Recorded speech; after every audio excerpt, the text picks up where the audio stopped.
Nikola founder Trevor Milton was sentenced Monday to 4 years in prison in connection to defrauding investors of the embattled electric and hydrogen-powered truck maker, according to Reuters.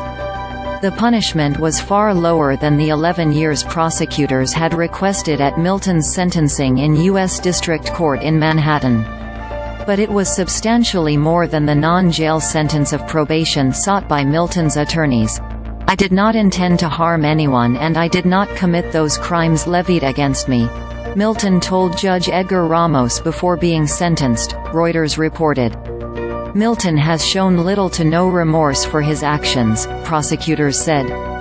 In a letter to Ramos on Sunday, prosecutors wrote that the judge should take into account Milton's profound denial of accountability and insistence on blaming others. Milton was convicted in October 2022 on 2 counts of wire fraud and 1 count of securities fraud. He had faced a recommended sentence of 60 years in prison under federal sentencing guidelines for those crimes. Milton became an overnight billionaire when he took Nikola public through a deal with a special purpose acquisition company in June 2020. The company was quickly considered to be one of the most promising EV startups, valued at its peak at more than $30 billion, until allegations regarding false and misleading statements were uncovered by short seller Hindenburg Research.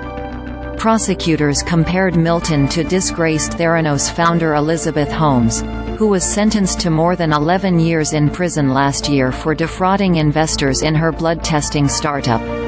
Just as Holmes lied about Theranos-manufactured blood analyzers, Milton lied about the operability of the Nikola One semitruck, prosecutors wrote to Ramos ahead of the sentencing. Milton has attempted to distinguish himself from Holmes, whose company was private. His lawyers argued that Nikola is still a real business, while Theranos is not, according to court documents. Milton, who was the company's largest shareholder, stepped down as executive chairman of Nikola in September 2020. He did so amid an internal probe after the Hindenburg report, which characterized the company as a house of cards built by Milton. Since Milton's resignation, shares of Nikola have cratered and the company has failed to retain executives. Nikola Chairman Stephen Girsky, whose SPAC brought the company public, was named CEO in August. Shares of Nikola have recently traded under $1, with a market value of about $327 million.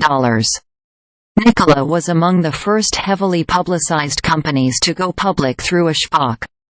It inspired hundreds of other startups to do the same before the Securities and Exchange Commission cracked down on the practice. SPACs are publicly traded companies that don't have any real assets other than cash. They are formed as investment vehicles with the sole purpose of raising funds and then finding and merging with a privately held company. This is a developing story.